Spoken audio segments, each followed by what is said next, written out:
নির্বাচনের সময় দীর্ঘায়িত করে ষড়যন্ত্র চলবে না, বলছেন আমির খসরু। আওয়ামী লীগের চ্যাপ্টার ক্লোজ, বলছেন জামায়াতের আমির। সিলেটে পরিবহন ধর্মঘটের ডাক, জানাবো জুলাই বিপ্লবের ঘোষণাপত্র নিয়ে কি ভাবছে বিএনপি জামায়াত। এবং সর্বশেষ জানাবো প্রেস সচিব শফিকুল আলম, সরকারের পক্ষ থেকে জুলাই অভ্যুত্থানের ঘোষণাপত্র দেওয়া হবে। শুনছিলেন সংবাদ শিরোনাম, এবারে বিস্তারিত। নির্বাচনের সময় দীর্ঘায়িত করে ষড়যন্ত্র চলবে না, বলছেন আমির খসরু। ভিন্নরূপে মাঝখান থেকে খেলাধুলা করে লাভ নেই বলে মন্তব্য করেছেন বিএনপির স্থায়ী কমিটির সদস্য আমির খসরু মাহমুদ চৌধুরী। তিনি বলেন, বাংলাদেশে আর কোনো স্বৈরাচার থাকতে পারবে না। দেশে এখন গণতন্ত্রের হাওয়া বইতে শুরু করেছে, দেশে নির্বাচনী হাওয়া বইতে শুরু করেছে। নির্বাচনকে দীর্ঘায়িত করে ক্ষমতায় থাকার পায়চারি করলে সেটা চলবে না। নির্বাচনকে দীর্ঘায়িত করে ষড়যন্ত্র চলবে না মন্তব্য করে আমির খসরু মাহমুদ চৌধুরী বলেন, আগে থেকে বলে দিচ্ছি, বড় বড় স্বৈরাচারকে দেশের মানুষ বিতাড়িত করেছে। ওই প্রক্রিয়ায় ভিন্নরূপে বহুরূপে ভাব দিয়ে আর কোনো স্বৈরাচারকে থাকতে দেব না। নির্বাচন দিতে হবে, দেশের মানুষ তাদের প্রতিনিধি নির্বাচন করবে। নির্বাচনকে দীর্ঘায়িত করে ষড়যন্ত্র চলবে না। দেশের মানুষ, বিশেষ করে নতুন প্রজন্ম গত 15 থেকে 20 বছর ভোট দিতে পারে নাই, মহিলারা ভোট দিতে পারে নাই, সবাই ভোট দেওয়ার অপেক্ষায় আছে। মাঝখানে কেউ এসে খেলাধুলা করে লাভ হবে না জানিয়ে তিনি আরো বলেন, এখানে মাঝখানে কেউ এসে খেলাধুলা করবেন, ভোট পিছিয়ে দেবেন, বিলম্বিত করবেন, অন্য ষড়যন্ত্র করে ওই শেখ হাসিনা একভাবে স্বৈরাচার, আপনারা অন্যভাবে, এসব করে লাভ হবে না। তাই আগে থেকে জনগণের দেয়ালে লিখন পড়তে শিখুন। শেখ হাসিনা জনগণের দেয়ালে লিখন পড়তে পারে নাই। বাংলাদেশের স্বাধীনতা আন্দোলন হয়েছে গণতন্ত্রের জন্য, এরশাদের বিরুদ্ধে আন্দোলন হয়েছে গণতন্ত্রের জন্য, শেখ হাসিনার বিরুদ্ধে আন্দোলন করেছে গণতন্ত্রের জন্য। সেই গণতন্ত্র, ভোটাধিকার, মানবাধিকার অপেক্ষায় আছে। শেখ হাসিনার সবচেয়ে বড় সমস্যার কথা তুলে ধরে তিনি বলেন, দেশ স্বৈরাচার ফ্যাসিস্টকে বিতাড়িত করেছে। যেই কারণে ফ্যাসিস্টকে বিতাড়িত করেছে, তার মূল উদ্দেশ্য ছিল বাংলাদেশে গণতন্ত্র প্রবর্তন করা। গণতান্ত্রিক উপায়ে বাংলাদেশে নির্বাচিত প্রতিনিধিরা সংসদে যাবেন, সরকার গঠন করবেন, যারা জনগণের কাছে দায়বদ্ধ থাকবেন। শেখ হাসিনার সবচেয়ে বড় সমস্যা ছিল সে জনগণের কাছে দায়বদ্ধ ছিল না, জবাবদিহি ছিল না, কারণ সে অনির্বাচিত দখলদার স্বৈরাচার। বাংলাদেশে আমরা আর কোনোদিন কাউকে দখল করতে দিব না। সংস্কার চলমান প্রক্রিয়া, প্রতিনিয়ত সংস্কার হবে জানিয়ে তিনি বলেন, দেশে এমন কোনো বুদ্ধিমান মানুষ হয়নি ওনারা বসে সংস্কার করবেন, আর বাংলাদেশ প্রত্যেক বছরই ধারায় চলবে। সংস্কার চলমান প্রক্রিয়া, প্রতিনিয়ত সংস্কার হতে হবে। সংস্কারের দোহাই দিয়েন না, শুধু নির্বাচনে সংস্কার করতে হবে মন্তব্য করে আমির খসরু বলেন, সংস্কারের দোহাই দিয়েন না, শুধু নির্বাচনে সংস্কার করেন। যেখানে যাদের ঐক্যবদ্ধ আছে, নির্বাচনে সংস্কার করে, নির্বাচন দিয়ে জনগণের কাছে জনগণের মালিকানা, ভোটাধিকার ফিরিয়ে দিয়ে নির্বাচিত সংসদ সরকার আগামী দিনে যত সংস্কার সবগুলো করা হবে। জনগণের ম্যান্ডেট নিতে হবে, নির্বাচনের মাধ্যমে, অন্য কোনো প্রক্রিয়া হবে না, নির্বাচনের মাধ্যমে ম্যান্ডেট দিতে হবে। আওয়ামী লীগের চ্যাপ্টার ক্লোজ, বলছেন জামায়াতের আমির। ডামি সরকার হওয়ার কারণে আওয়ামী লীগ এক ফুৎকারে উড়ে গেছে বলে মন্তব্য করেছেন জামায়াতের আমির ডক্টর শফিকুর রহমান।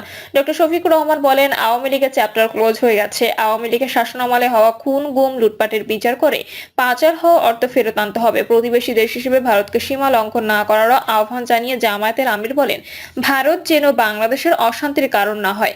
1972 সাল থেকে জুলাই অভ্যুত্থান পরবর্তী বাংলাদেশে সংঘটিত সব অপরাধের তদন্ত সাপেক্ষে শ্বেতপত্র প্রকাশ করতে হবে।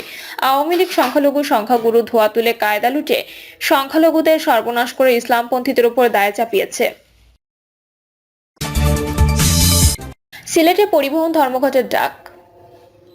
সিলেটের জকিগঞ্জ উপজেলার সড়ক দুর্ঘটনাকে কেন্দ্র করে বাস ভাঙচুর, অগ্নিসংযোগ ও পরিবহন শ্রমিকদের উপর হামলার প্রতিবাদে সিলেট জাকিগঞ্জ আঞ্চলিক সড়কে বাস ধর্মঘটের ডাক দিয়েছে জেলা বাস, মিনিবাস, কোচ, মাইক্রোবাস শ্রমিক ইউনিয়ন। স্থানীয় সূত্রে জানা যায়, গতকাল সকালে জকিগঞ্জের কামালগঞ্জ আব্দুল মতিন কমিউনিটি সেন্টারে পাশের মাঠে ফুটবল খেলছিল একদল শিশু কিশোর।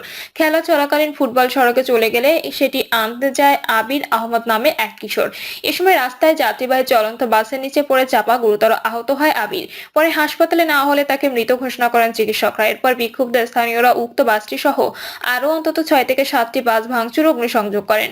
সিলেট জেলা বাস, মিনিবাস, কোচ, মাইক্রোবাস শ্রমিক ইউনিয়নের কোষাধ্যক্ষ আব্দুল শহীদ বলেন, আজ সিলেট জকিগঞ্জ সড়কে কোনো বাস চলাচল করেনি। আমরা শ্রমিক ইউনিয়নের পক্ষ থেকে বলেছি, আমাদের বাসের চালক অন্যায় করলে আইন অনুযায়ী তার বিচার হবে, কিন্তু আইন হাতে তুলে নিয়ে যারা বাস ভাঙচুর করেছেন আমরা তাদের বিচার চাই।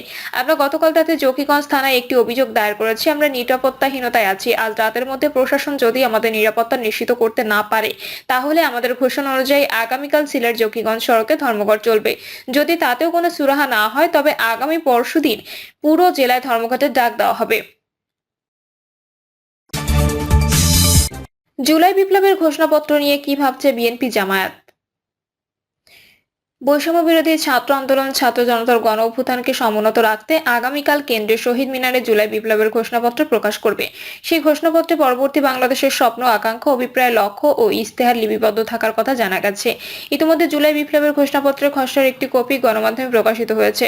সেখানে 1972 সালে রচিত সংবিধানে বাতিল চাওয়া হয়েছে। একই সঙ্গে নতুন রাজনৈতিক বন্দোবস্ত চেয়ে 72-এর বন্দোবস্ত ও 1/11 এর বন্দোবস্ত বাতিল চাওয়া হয়েছে খসড়া ঘোষণাপত্রে।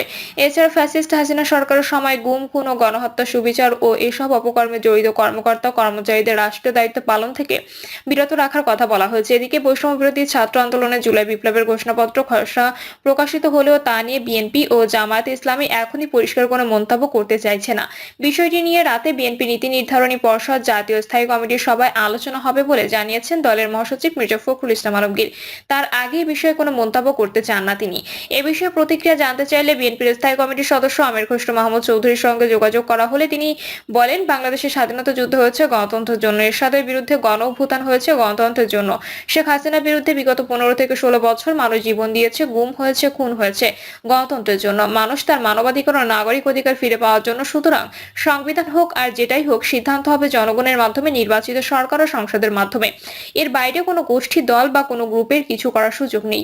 অবশ্য বৈষম্য বিরোধী ছাত্রদের এ উদ্যোগকে স্বাধীন মত প্রকাশের জায়গা থেকে স্বাগত জানিয়ে জামাত ইসলামী আগামীকাল ঘোষণাপত্র প্রকাশের পর বিস্তারিত জেনে দলীয়ভাবে অবস্থান পরিষ্কার করার কথা জানিয়েছেন দলটির নায়েবে আমির ডক্টর সৈয়দ আব্দুল্লাহ মোহাম্মদ তাহের।